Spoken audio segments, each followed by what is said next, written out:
Bridge circular pair की concrete quantity कैसे पता करते हैं इस वीडियो में हम देखेंगे।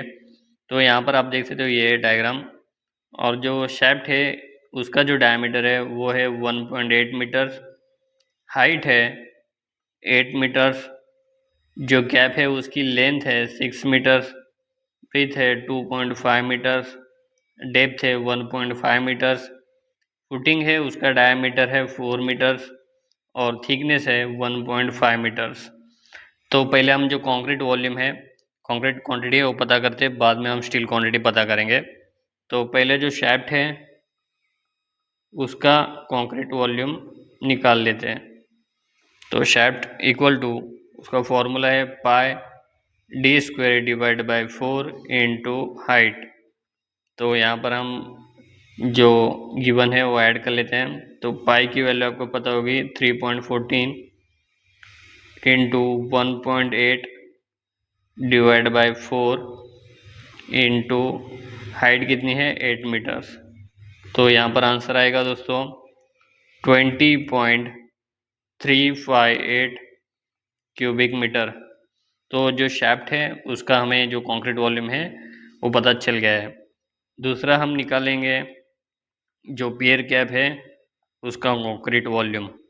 उसके लिए फॉर्मूला है L into B into D, यानी कि length into breadth into depth. तो हम गिवन ऐड कर लेते हैं 6 इंटू 2.5 इंटू 1.5। तो आंसर आता है दोस्तों 18.000 क्यूबिक मीटर। तो कैप का भी हमने कंक्रीट वॉल्यूम पता कर लिया है। तीसरा हम जो फुटिंग है उसका कंक्रीट वॉल्यूम पता करेंगे। तो उसके लिए फॉर्मूला है pi D square divide by 4 into thickness. तो पाई की वैल्यू आपको पता है 3.14 into 4.0 square divide by 4 into thickness है 1.5। तो आंसर आएगा दोस्तों 18.850 क्यूबिक मीटर। तो हमें जो शैफ्ट है, कैप है और फुटिंग है, तीनों का भी कंक्रीट वॉल्यूम पता चल गया है। अब हम इन तीनों को ऐड करेंगे तो हमें जो कंक्रीट वॉल्यूम है वो पता चल जाएगा। तो यहाँ पर हम ऐड कर लेते हैं total equal to 20.358 plus 18.000 plus 18.850। तो यहाँ पर आंसर आएगा दोस्तों, तो टोटल वॉल्यूम है 57.208 क्यूबिक मीटर। तो इतना हमें कंक्रीट लगेगा ब्रिज पियर बनाने के लिए। तो अभी हम स्टील क्वांटिटी पता करते हैं। तो चलिए पहला जो है वो शैफ्ट का हम स्टील क्वांटिटी पता करेंगे। तो शैफ्ट इक्वल टू जो हमारा वॉल्यूम है 220.358 इंटू 130 कहाँ से आया मैं आपको आगे बताने वाला हूँ, इक्वल टू 2646.48 kg। तो दोस्तों 130 कहाँ से आया है, तो यहाँ पर हमने रूल का इस्तेमाल किया है। तो 120 से लेके 150 kg पर क्यूबिक मीटर होता है, यानी कि डक्टाइल आरसी कॉलम। तो यहाँ पर हमने 130 का इस्तेमाल किया है। तो पर क्यूबिक मीटर के हिसाब से आप 120 टू 150 kg स्टील होता है, तो 130 का हमने यूज़ किया, तो आंसर आया है 2646.48 kg। तो सेकेंड हम जो कैप है उसका स्टील निकालते हैं।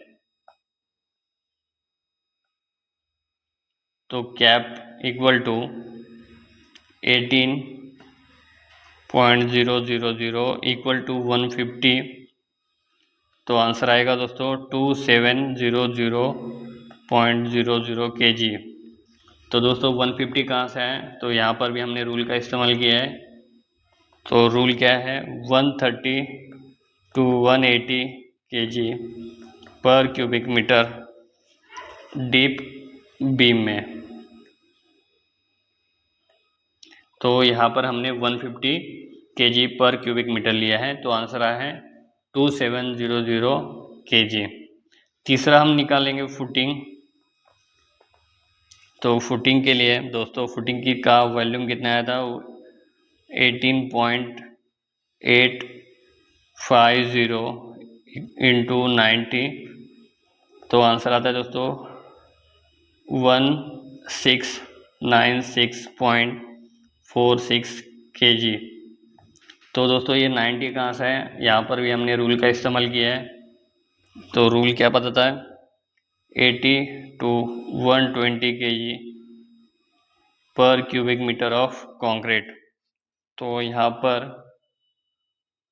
हमने 90 kg पर क्यूबिक मीटर लिया है, तो आंसर आया है 1696.46 kg। तो हमने शैफ्ट, कैप्ट और फुटिंग का भी जो स्टील क्वांटिटी है वो पता किया है। अभी हम तीनों को ऐड कर लेंगे, टोटल इक्वल टू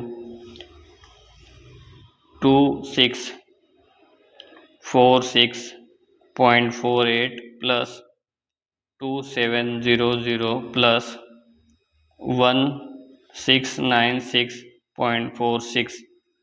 तो आंसर आता है दोस्तों 7042.94 kg, यानी कि 7.04 टन।